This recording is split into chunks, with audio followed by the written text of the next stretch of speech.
நடிகர் திலகம் சிவாஜி கணேசன் அவர்கள் நடித்தும் காணாமல் போன படங்கள் நிறைய உண்டு அப்படின்னா நம்ப முடியுமா? நடிகர் திலகம் சிவாஜி கணேசன் நடிப்பில் ஏராளமான படங்கள் நல்ல வரவேற்பை பெற்றவை. ஆனால் காணாமல் போன படங்களும் இருக்கவே செய்கின்றன. இந்த படம் வந்ததும் தெரியல, போனதும் தெரியலன்னு சொல்வாங்க. அப்படிப்பட்ட படங்கள் நடிகர் திலகத்துக்கே இருந்திருக்கு. அவை என்ன அப்படின்னு பார்க்கலாம். நல்ல வீடு 1956 வெளியான நல்ல வீடு திரைப்படம். இந்த திரைப்படத்தில் சிவாஜி கணேசன் அவர்கள் ஆடம்பரமான பணக்காரராக நடிச்சிருப்பாரு. சிவாஜி அவர்களுக்கு ஜோடியாக எம்.என். ராஜம் அவர்கள் நடிச்சிருப்பாங்க. இந்த படத்தில் ஆர்.எஸ். மனோகர் நல்லவராகவும் சிவாஜி அவர்கள் வில்லனாகவும் நடிச்சிருப்பாரு. இது ஜோதி சிம்ஹா அப்படின்ற ஹிந்தி பட இயக்குனர் இயக்கிய திரைப்படம். அடுத்து பெற்ற மனம் 1960 நேஷனல் பிக்சர்ஸ் பெருமாள் முதலியாரின் வேண்டுகோளை ஏற்று சிவாஜி அவர்கள் நடிச்சிருப்பாரு. அதுதான் பெற்ற மனம் அப்படின்ற திரைப்படம். பீம்சிங் இயக்கிய இந்த திரைப்படம். இந்த படத்தில் சிவாஜி அவர்கள் பெரியார் வேடம் ஏற்று சிறிது நேரம் நடிச்சிருப்பாரு. சிவாஜி அப்படின்ற பட்டம் கொடுத்தவரே இந்த பகுத்தறிவு பகலவன் தான். இந்த படத்தில் நடிகர் திலகத்துடைய ஜோடியாக புஷ்பவல்லி அவர்கள் நடிச்சிருப்பாங்க. அடுத்து செந்தாமரை திரைப்படம் 1962 வெளியானது. இந்த படத்தில் ஜோடியாக பத்மினி அவர்கள் நடிச்சிருப்பாங்க.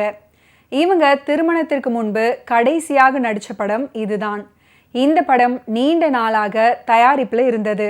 அதாவது 1953 1962 வரையிலும் 9 ஆண்டுகள் தயாரிப்பில் இருந்து வந்தது. அதுக்கப்புறம் தான் இந்த திரைப்படம் வெளியானது. அப்படி பார்த்தால் இந்த படம் தான் பீம்சிங் இயக்கிய முதல் படம் அப்படின்னு குறிப்பிட்டு சொல்ல வேண்டிய ஒன்று. சிவாஜி கணேசன் அவர்களை வைத்து பீம்சிங் இயக்கிய முதல் படமும் இதுதான். இந்த படத்தை ஏஎல் சீனிவாசன் ப்ரொடியூஸ் பண்ணியிருந்தார்.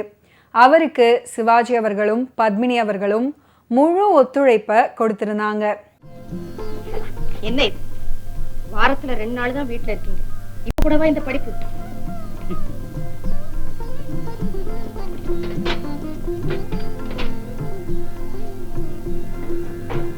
மீனா, ஜவா,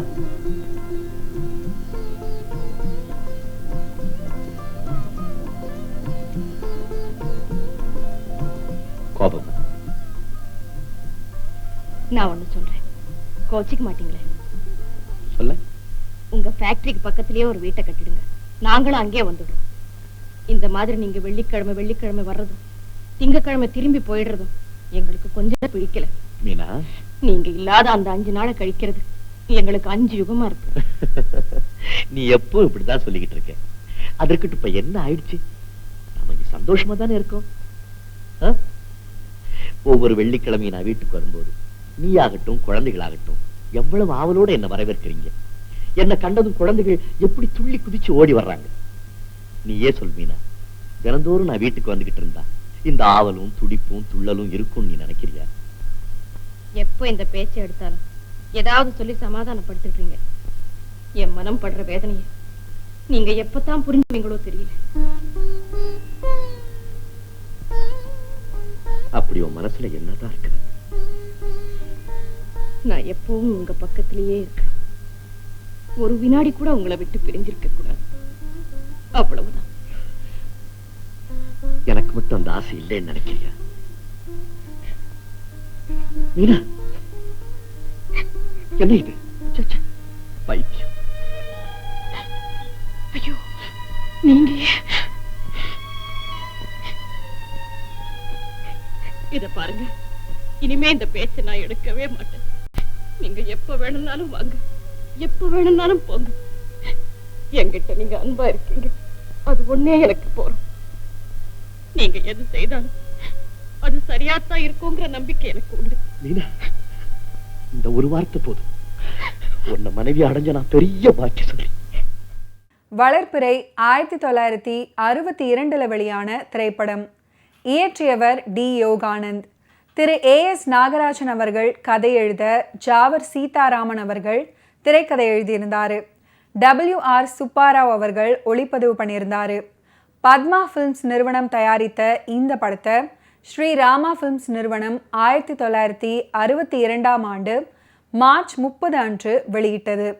வளர்பிறை படத்தில் சிவாஜி அவர்கள், சரோஜா தேவி அவர்கள் 2 பேருமே முக்கிய கதாபாத்திரத்தில் நடிச்சிருப்பாங்க.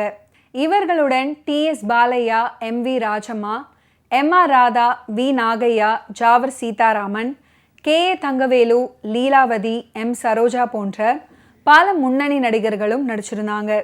திரை இசை திலகம் கே.வி. மகாதேவன் அவர்கள் இசையமைச்சிருந்தார். 1982ஆம் ஆண்டு கொழும்பு நகரில் மறு வெளியீடாக வந்தது இந்த வளர்பிறை திரைப்படம்.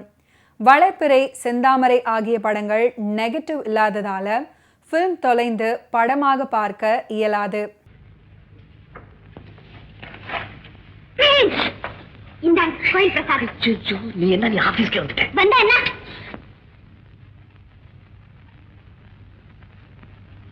ஆமா, சொல்லாம கொள்ளாம இப்படி வந்திருக்கிய, இங்க வேலை செய்யறவங்க என்ன நினைச்சுக்குவாங்க? ஆமா, நாம 2 பேர் சந்திக்கிறது அவங்களுக்கு தெரியாத நினைச்சிட்டு இருக்கீங்க. அதுக்கு அப்படி லைசென்ஸ் இல்லாம வரதா? போய் பிரசாத் எங்க கொண்டு வந்த என்ன? நம்ம பிரமாணம் கோச்சிங்களா? திரும்பிங்க.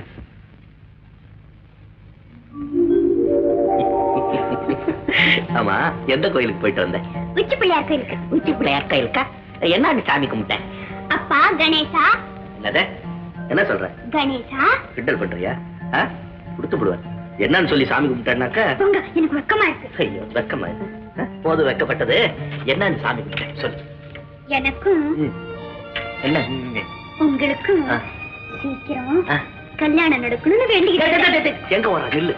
இது நம்ம லொகேஷன்ல அச்சாபீஸ். இந்த பிரசாத். நான் பிரசாதம் சாப்பிடுவது இல்லையே. கோயில் பிரசாதம். ஐயா, இது என்ன இது? பேஷ் பேஷ், ஒரு சொம்பு கூடு கையில.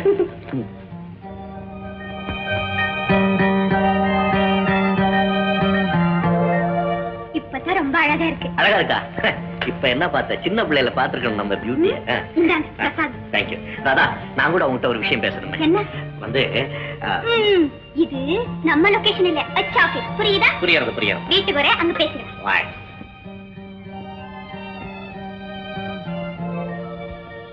வரட்டுமா? நல்ல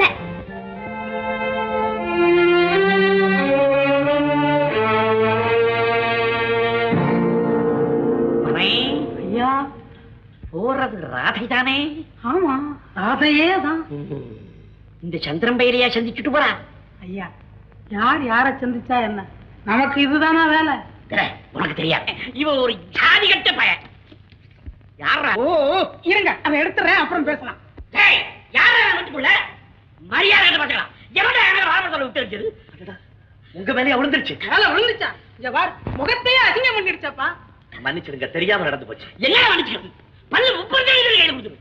அதான் மன்னிச்சிடுங்கன்னு சொன்னேன். அதுக்கப்புறம் வார்த்தை நீண்டுகிட்டே போகுது. இல்ல, வார்த்தை கிடையாது, செஞ்சிருங்க. அது அவ்வளவு நல்லா இருக்காதுங்க, ரொம்ப அசிங்கமா இருக்கும். ஐயா, அசிங்கமா போற அளவுக்கு நாம இங்க நின்றுகிட்டு இருக்க கூடாது. வந்துருங்க. என்ன, அவர் அடிச்சுடுவாரு, கை பிடிக்கிறியா? இல்லைங்க, எங்க ஐயா கீழே விழுந்துருவாரேன்னு பிடிச்சுக்கிறானுங்க. பெரியவரே, போயிட்டு வாங்க. மகா பெரிய மனுஷன், மூஞ்சி மோர கட்டையும் பாரு. மரியாதையா போ. எனக்கு கீழே பிடிச்சா தள்ளுறேன். போறேன், என்ன சொல்லுவேன்? இன்னைக்கு நான் 2 ரவுண்ட் பார்த்துட்டு தான் போறேன். வேண்டாங்க, உங்க உடம்புக்கு அது ஒத்துக்காது.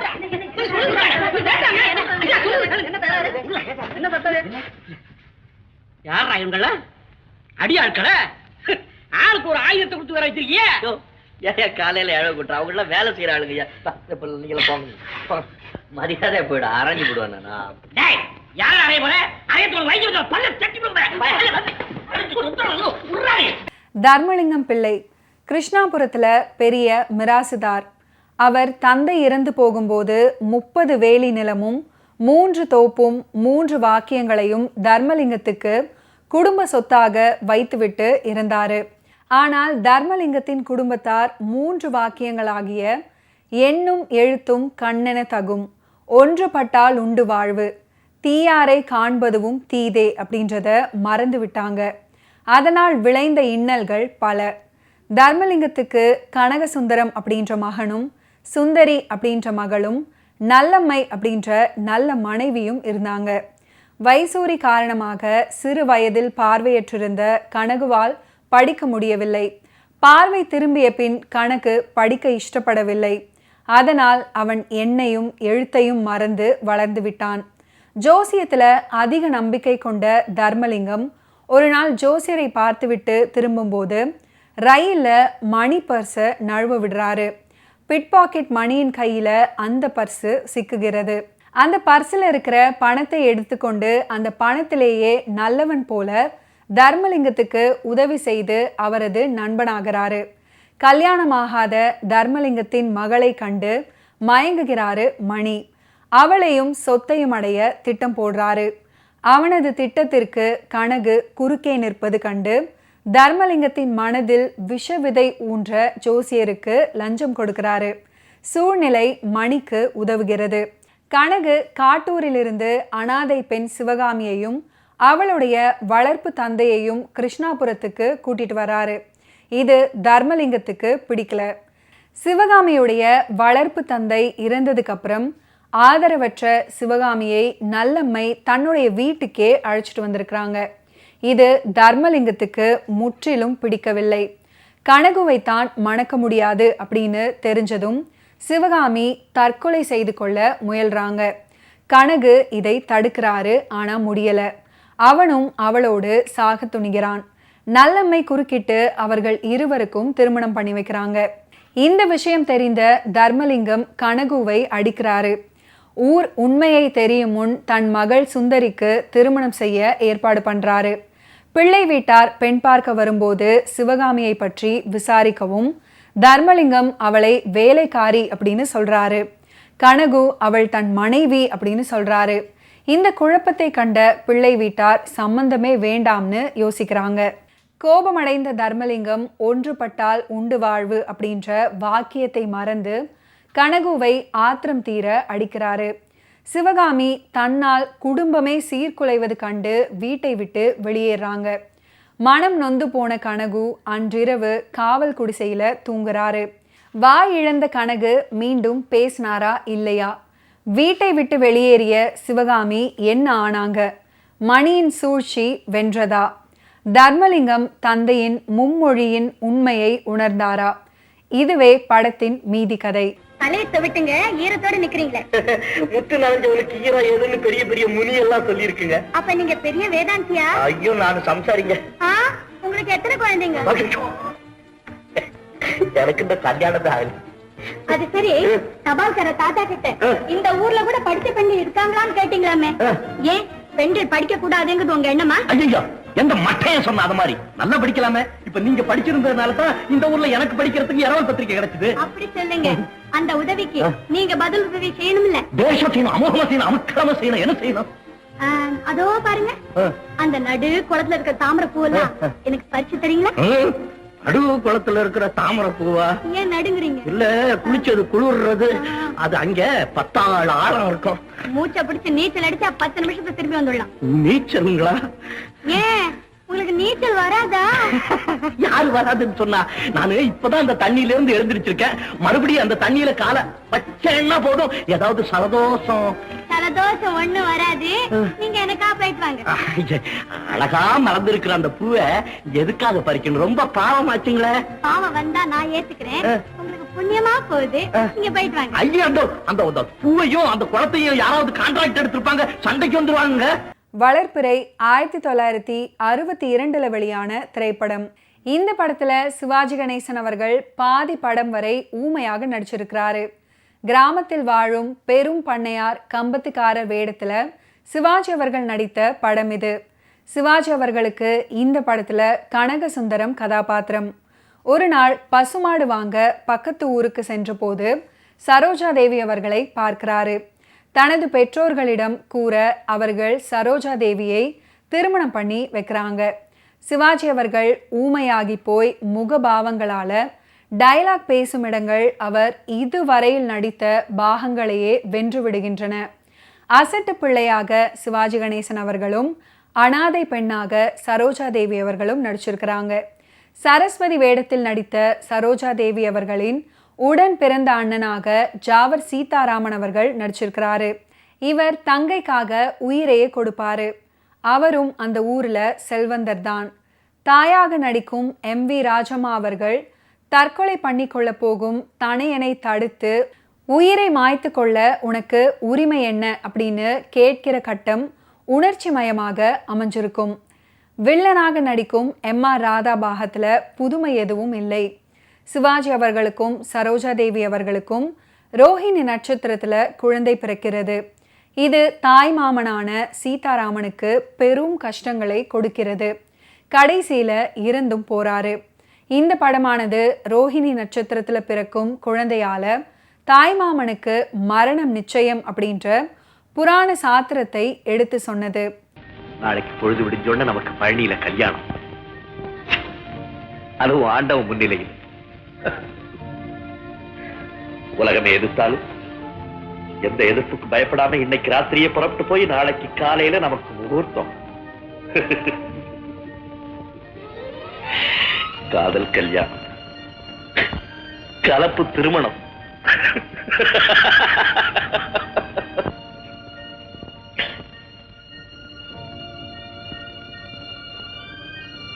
ராதா, நான் உனக்கு என்ன தீங்கு செய்தேன்? என்ன கொல்லாம கொல்றதுக்காக நீ நடத்தி காட்டிய போலி நாடகமா இது? என்ன ஏன் இப்படி பைத்தியக்காரனாக்குற? என்னால இதெல்லாம் நம்பவே முடியல ராதா. நீ பேசுறதெல்லாம் உண்மைதானா? உண்மையா சொல்றேன். நம்ம திட்டப்படி கல்யாணம் நடக்காது. உங்களுக்கு மனைவியா வாழ்க்கப்பட முடியாது. என்னை மறந்துடுங்க ராதா.